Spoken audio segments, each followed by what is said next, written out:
Hello students, in this video session we will discuss about our next topic conservation of mineral resources. पिछले video में हमने पढ़ा कि जो ये मिनरल्स हैं उन्हें किस तरह से एक्सट्रैक्ट किया जा सकता है, वर्ल्ड में और इंडिया में कहाँ कहाँ पे कौन से मिनरल्स मिलते हैं। अब जब ये मिनरल्स इतने यूज़फुल अपने लिए हैं, इनको कंजर्व करना भी ज़रूरी है। कैसे कंजर्व किया जा सकता है और क्यों किया जा सकता है, इसके बारे में हम पढ़ेंगे। Mineral resources are finite and non renewable rich mineral deposits are valuable positions. जो अपने मिनरल्स हैं ये फिनिट है, मीन्स लिमिटेड हैं, और नॉन रिन्यूएबल मीन्स इनको दोबारा नहीं बनाया जा सकता। यदि एक बार ये यूज़ हो गए, ख़त्म हो गए, तो इन्हें दोबारा से नहीं बनाया जा सकता। बहुत ही वैल्यूएबल हैं ये अपने लिए। Rich mineral deposits are our valuable positions, बहुत वैल्यूएबल पोजीशंस हैं। We are rapidly consuming mineral resources that required millions of years to be created, और हम इनका रैपिडली कंज्यूम कर रहे हैं और इनको बनाने के लिए मिलियंस ऑफ ईयर्स, लाखों साल लग जाते हैं इनको बनने के लिए। The process of mineral formation is very slow. इनको जो बनाने का प्रोसेस है वो बहुत ज़्यादा धीरा है, बहुत स्लो है, वेरी स्लो है। Continuous extraction of ores leads to increasing cost as minerals extraction of ores come from greater depths। और जो ये ores हैं, मिनरल ores हैं, ये कंटिन्यूस एक्सट्रैक्ट किए जा रहे हैं, कंटिन्यूस इन्हें निकाला जा रहा है। कहाँ से? बहुत, और इस निकालने की वजह से क्या हो रहा है, ख़त्म होते जा रहे हैं और इनकी जो रेट्स हैं, वैल्यूज़ हैं, वो बढ़ती जा रही हैं, कॉस्ट इनकी इंक्रीज़ होती जा रही है।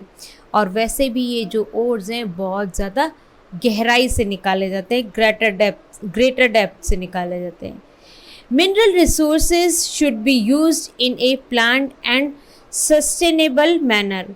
तो इसलिए हमें इन मिनरल्स को बहुत ही प्लांट तरीके से और सस्टेनेबल तरीके से इनको यूज़ करना चाहिए। प्लांट तरीके से यानी पूरी प्लानिंग के साथ यूज़ करना चाहिए, ना कि इनका अंधाधुंध प्रयोग करना चाहिए।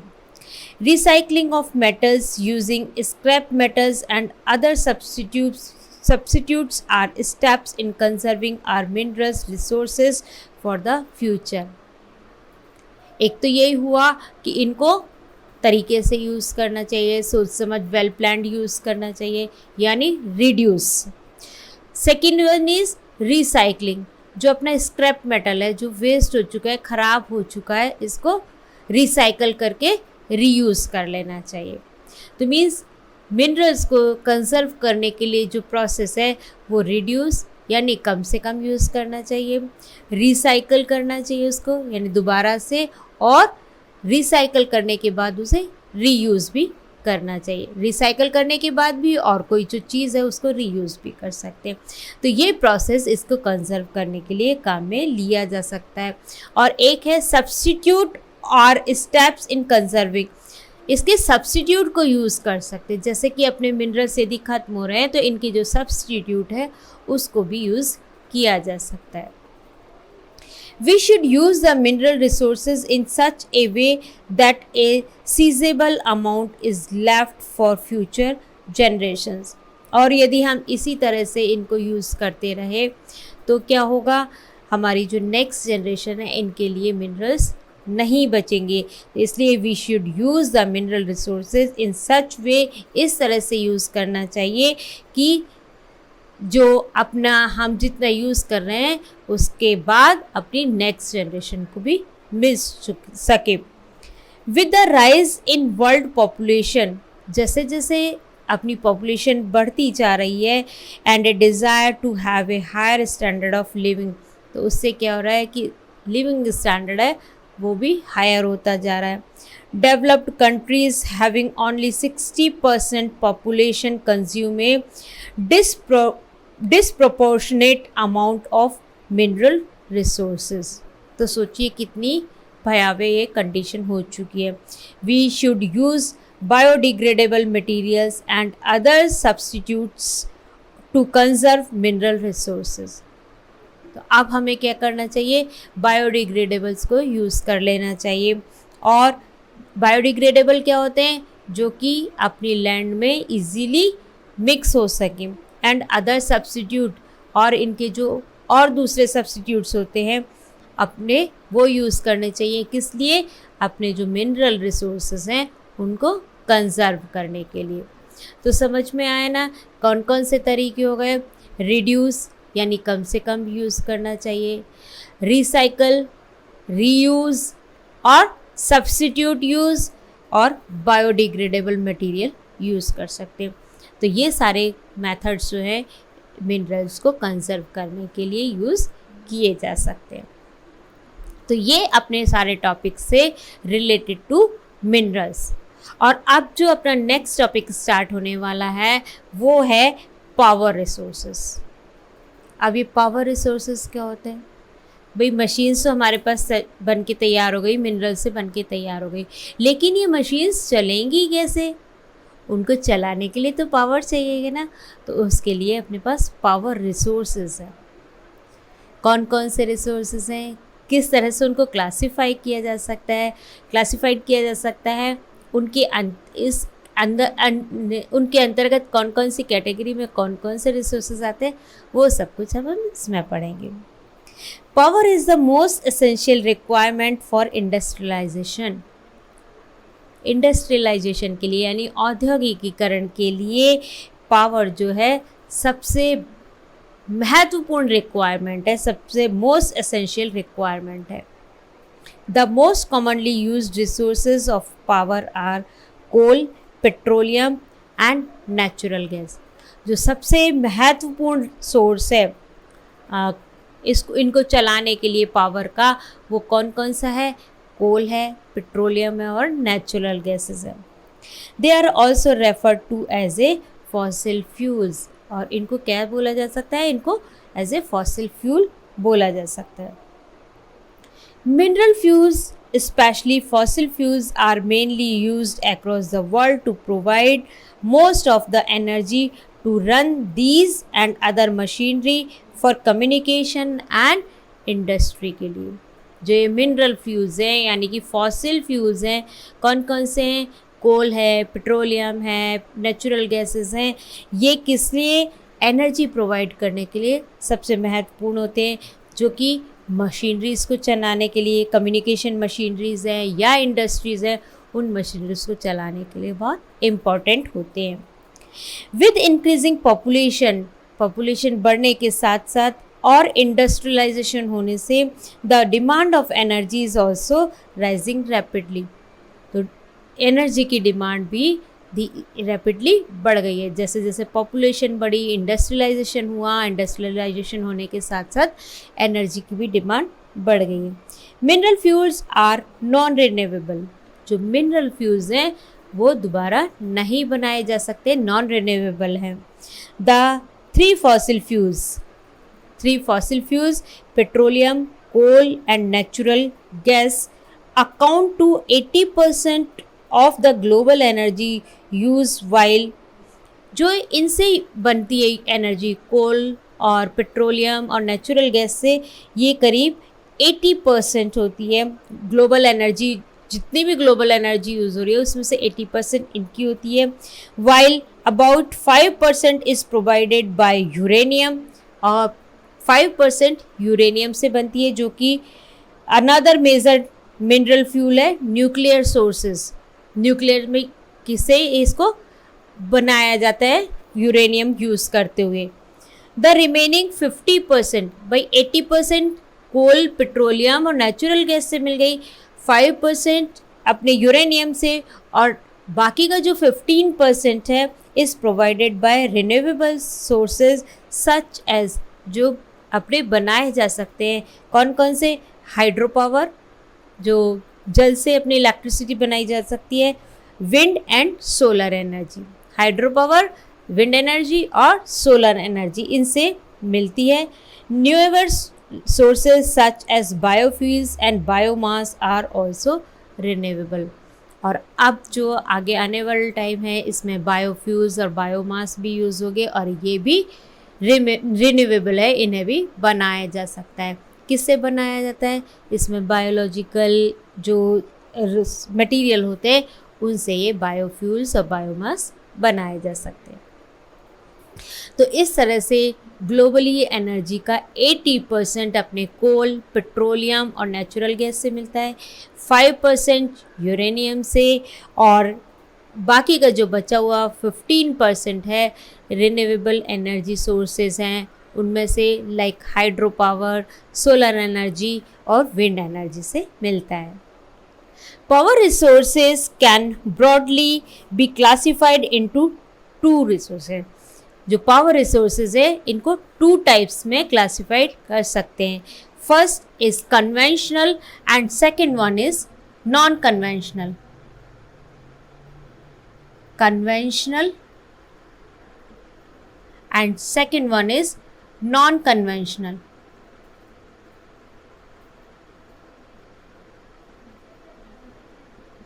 अब कन्वेंशनल कौन से होते हैं और नॉन कन्वेंशनल कौन कौन से रिसोर्सेज होते हैं? Conventional sources of energy. The description of important conventional source of energy is given below.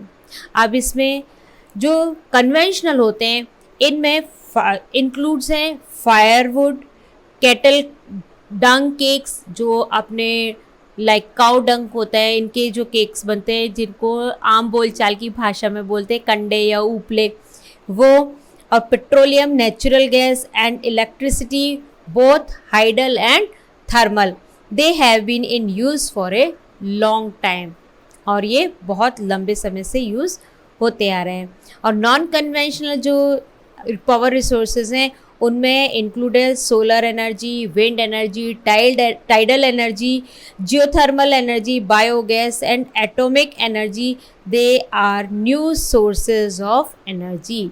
ये न्यू सोर्सेज हैं। मीन कन्वेंशनल जो कि परंपरागत तरीके से यानी प्राचीन समय से यूज़ होते हुए आ रहे हैं, और नॉन कन्वेंशनल जो कि अपरंपरागत है और अब जो नए तरीके से एनर्जी सोर्सेज बन रहे हैं, रिसोर्सेज हैं, वो नॉन कन्वेंशनल में आते हैं।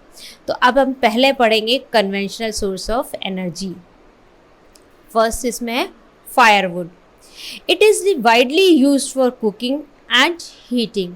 खाना पकाने के लिए या गर्म करने के लिए इसको यूज़ किया जाता है। फायरवुड यानी लकड़ी वाला, जो ईंधन जलाने के लिए लकड़ी यूज़ की जाती है।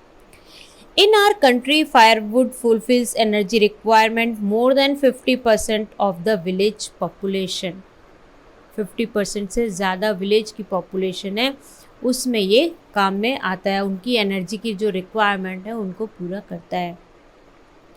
It has become difficult to use firewood because of decreasing forest area. ये मुश्किल है, बिकम डिफ़िकल्ट होता जा रहा है क्योंकि इसमें जो है फॉरेस्ट एरिया यूज़ हो रहा है। Use of cow dung cake is discouraged because of loss of manure and they give smoke. एक ये जो काउ डंग यूज़ करते हैं इनको भी यूज़ करना कम करना पड़ेगा, क्योंकि एक तो ये मैन्योर की कमी कर रहे हैं और दूसरा ये है इनमें से धुआं बहुत निकलता है। दे गिव स्मोक, बहुत धुआं देते हैं जो कि अपनी हेल्थ के लिए डेंजरस है। इसमें कुछ एडवांटेजेस भी हैं और कुछ डिसएडवांटेजेस हैं। हर एक चीज़ को देखा जाए, जो भी हम चीज़ें यूज़ कर रहे हैं हर एक में कुछ एडवांटेजेस होती हैं और कुछ डिसएडवांटेजेस होते हैं। तो इसमें क्या एडवांटेजेस हैं? Most common fuel in rural India for cooking.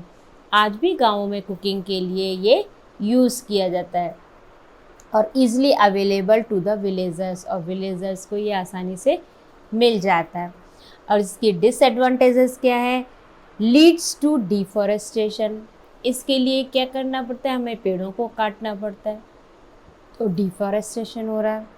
Time consuming, बहुत टाइम लगता है लकड़ी को काट के लाना, फिर उसे जलाना, पहले चूल्हे को गर्म करना, फिर उसको जलाना, बहुत सारा टाइम इसमें कंज्यूम होता है।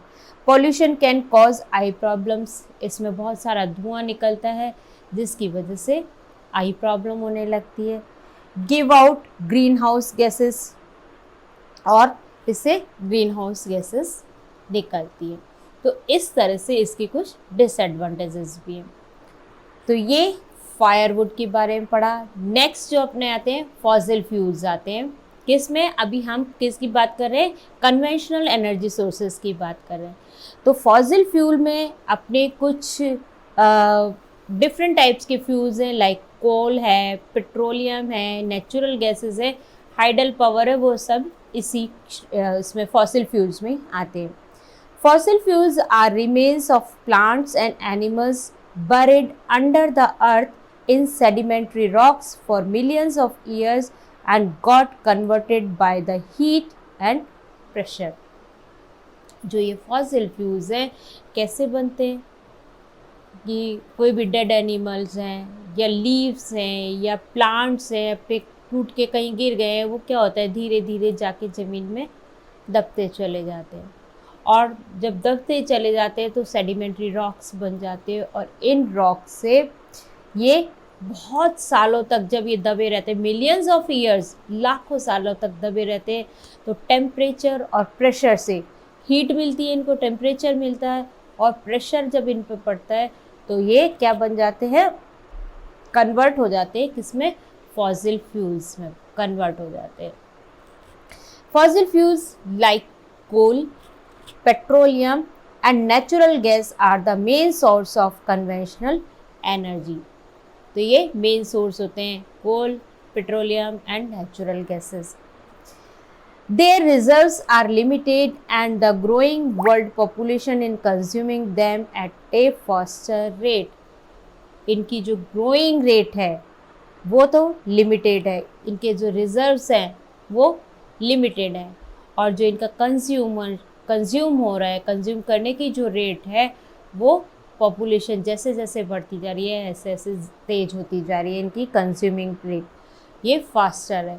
तो इससे क्या हो रहा है कि धीरे धीरे जो अपने फॉसिल फ्यूल्स है वो डे बाय डे कम होते जा रहे हैं। क्यों? क्योंकि जो इनके रिजर्व्स हैं वो तो लिमिटेड है, इनको बनने में तो लाखों साल लग जाते हैं, और जो इनका कंजप्शन है वो ज़्यादा होता जा रहा है, तो इनकी कंजप्शन की रेट फास्टर है। तो इस वजह से क्या हो रहा है, अपने ये फॉसिल फ्यूल्स इनकी डे बाय डे कमी होती जा रही है।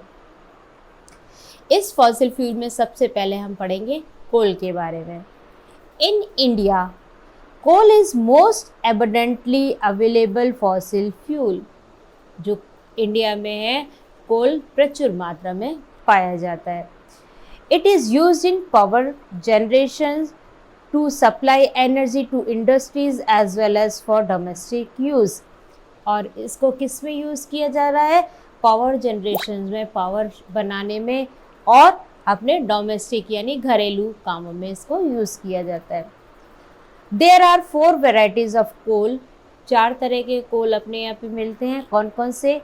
पीट, लिग्नाइट, बिटुमिनियस एंड एंथ्रेसाइट। ये 4 तरह के कोल्स हैं जो कि इंडिया में अवेलेबल है। Electricity produced from coal is called thermal energy. जो कोल से एनर्जी मिलती है, कोल से जो एनर्जी बनाई जाती है वो कौन सी है? थर्मल एनर्जी होती है। which we are using today was formed millions of years ago। जो कि हम आज यूज़ कर रहे हैं वो बहुत पुराने टाइम से ही बनाते चले आ रहे हैं। when giant trees and ferns got buried under the earth। जब बड़े बड़े पेड़ और ये जो फर्न्स वगैरह है got buried under the earth, उसमें समा गए थे, अर्थ में buried हो गए थे। the leading coal producer in the world The leading coal producer in the world are India, China, USA, Ukraine, Poland, South Africa, Australia, UK, Canada and Germany। यहाँ सब पे प्रोड्यूस होता है। The coal producing area in India, India में कहाँ कहाँ produce हो रहा है ये? रानीगंज, झरिया, धनबाद एंड बोकारो इन झारखंड। झारखंड में सबसे ज़्यादा कोल मिलता है और वहाँ के ये जो रानीगंज, झरिया, धनबाद और बोकारो है, यहाँ पे से ये कोल डिपॉजिट्स हैं इनके। अब इसके एडवांटेजेस क्या हैं कोल के? It is most abundantly available fossil fuel in India. प्रचुरता से यहाँ पे पाया जाता है ये कोल। इट प्रोवाइड्स एनर्जी, इससे एनर्जी मिलती है। In India more than 50% of energy needs are fulfilled by coal. जितनी एनर्जी इंडिया में यूज़ होती है उसकी करीब 50% किससे बनी हुई एनर्जी यूज़ करते हैं हम? कोल से बनी हुई एनर्जी यूज़ कर रहे हैं। It is used for power generation and supply energy to the industries as well as domestic needs. और इससे जो पावर जनरेट होती है वो इंडस्ट्रीज़ में भी यूज़ होती है और डोमेस्टिकली यानी घरेलू उसमें भी काम में आती है। अब इतनी एडवांटेजेस के साथ इसके साथ कुछ डिसएडवांटेजेस भी हैं। वो क्या हैं? Coal is a bulky material and not easy to transport. बल्कि मतलब कि बहुत ज़्यादा क्वांटिटी में ये चाहिए होता है, मतलब जितनी एनर्जी उससे मिल रही है उसके कंपैरिजन में देखें तो बहुत ज़्यादा क्वांटिटी में वो यूज़ करना पड़ता है, तो इसलिए उसका जो ट्रांसपोर्टेशन है वो थोड़ा नॉट इजी, मुश्किल होता है थोड़ा। It is non renewable resource. इसको दोबारा एक बार यदि ये यूज़ हो गया, ख़त्म हो गया, तो दोबारा से नहीं बनाया जा सकेगा, नॉन रिन्यूएबल है। On use it gives large residues ash. अभी जब इसको यूज़ कर लेते हैं तो इससे जो राख निकलती है वो बहुत ज़्यादा वो देती है, वेस्ट निकलता है यानी एक तरह से। Its use causes pollution as its emits smoke and green house gases. जब इसको यूज़ करते हैं तो बहुत सारा धुआं निकलता है और ग्रीन हाउस गैसेस ये छोड़ता है, तो ये इसकी कुछ डिसएडवांटेजेस होती है।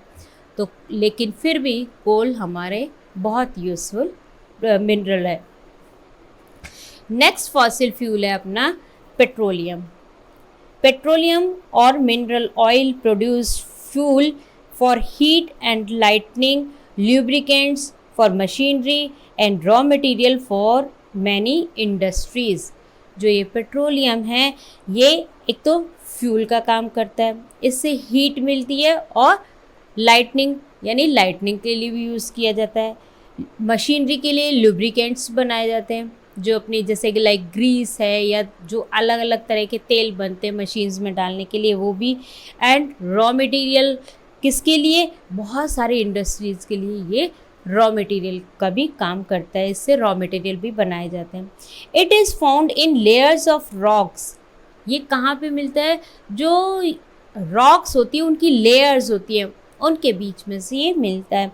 And is drilled from oil fields located in offshore and coastal areas. और जो इसकी लोकेशन होती है वो मोस्टली कहाँ पे होती है? कोस्टल एरियाज़ में, offshores off and coastal areas. Coastal areas क्या होते हैं? जो किसी भी सीज़ के जो तट वाले एरिया, किनारे वाले जो एरियाज़ होते हैं वो होते हैं कोस्टल एरियाज़, तो वहाँ से ये मिलते हैं। It is sent to the refineries which process the crude oil and produce diesel, petrol, kerosene, wax and lubricants. अब यहाँ से ये एक्सट्रैक्ट करके रिफाइनरीज में जाता है और रिफाइनरीज में इससे बहुत सारी चीज़ें petrol, diesel, kerosene, wax, lubricants सब ये रिफाइनरीज में बनाए जाते हैं। Petroleum and its products are called black gold. Petroleum और जो इससे बनने वाले प्रोडक्ट्स हैं उन्हें क्या कहा जाता है? ब्लैक गोल्ड कहा जाता है। क्यों कहा जाता है ब्लैक गोल्ड? क्योंकि एक तो ये एक्सपेंसिव होते हैं और दूसरा ये बहुत ज़्यादा यूज़फुल होते हैं।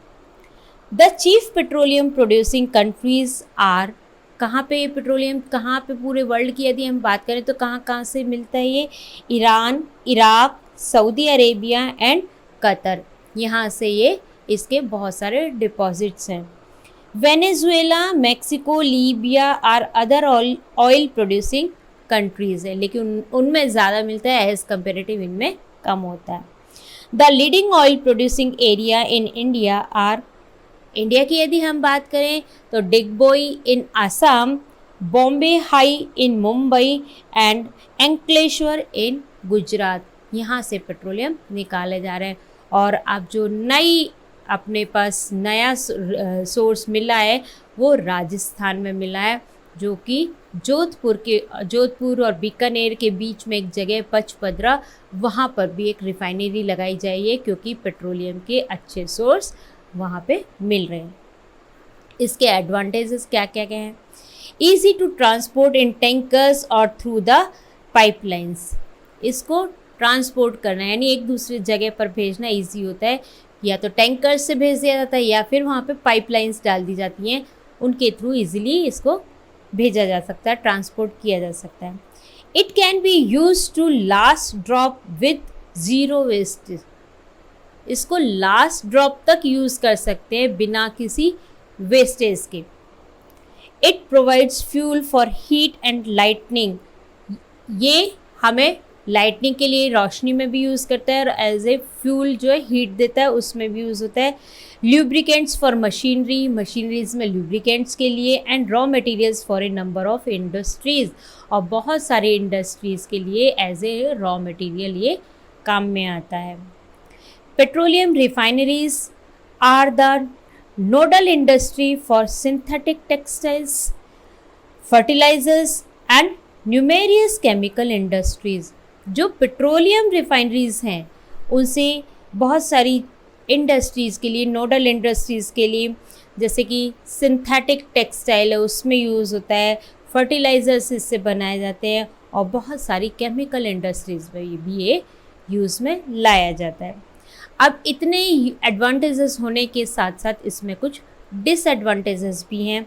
डिसएडवांटेजेस में हैं cost of extraction of petroleum is high.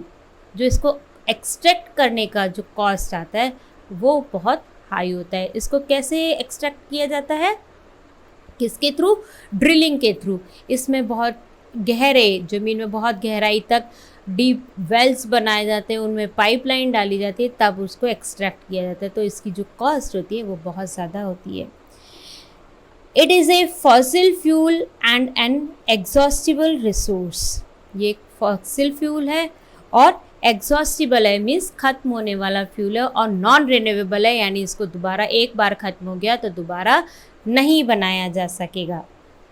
It creates pollution by giving out smoke, और इससे पॉल्यूशन भी क्रिएट होता है जब इससे धुआं निकलता है। यानी जैसे फॉर एग्जांपल्स पेट्रोल वाली कोई गाड़ी ले लो आप, जब चलती है कई बार उसकी मेंटेनेंस ठीक से नहीं हुआ है तो बहुत सारा धुआं छोड़ती है। वो धुआं छोड़ती है तो उससे क्या होता है?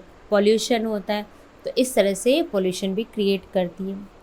It gives out green house gases that are harmful for environment, और इससे ग्रीन हाउस गैसेज निकलती हैं जो कि अपने एनवायरनमेंट के लिए नुकसानदायक होती हैं। तो इतने एडवांटेज होने के साथ साथ इसमें कुछ डिसएडवांटेजेस भी होती है। सबसे बड़ा डिसएडवांटेज वो इसका यही है कि ये जो अपना रिसोर्स है पेट्रोलियम, ये एग्जॉस्टिबल है, मीन्स ख़त्म होने वाला है, और नॉन रिन्यूएबल है, इसको दोबारा नहीं बनाया जा सकता। तो इसलिए इसको कंजर्व करना बहुत ज़रूरी है। तो हमने अभी तक दो रिसोर्सेज जो अपने हैं, दो फॉसिल फ्यूल्स के बारे में पढ़ा, कोल्स के बारे में और पेट्रोलियम के बारे में। अब नेक्स्ट वीडियो में हम पढ़ेंगे इसमें नेचुरल गैस और हाइडल पावर के बारे में, और उसके बाद हम नॉन कन्वेंशनल एनर्जी सोर्सेज के बारे में हम डिस्कस करेंगे। इस वीडियो में इतना ही, मिलते हैं नेक्स्ट वीडियो में। तब तक के लिए कीप लर्निंग, गुड बाय।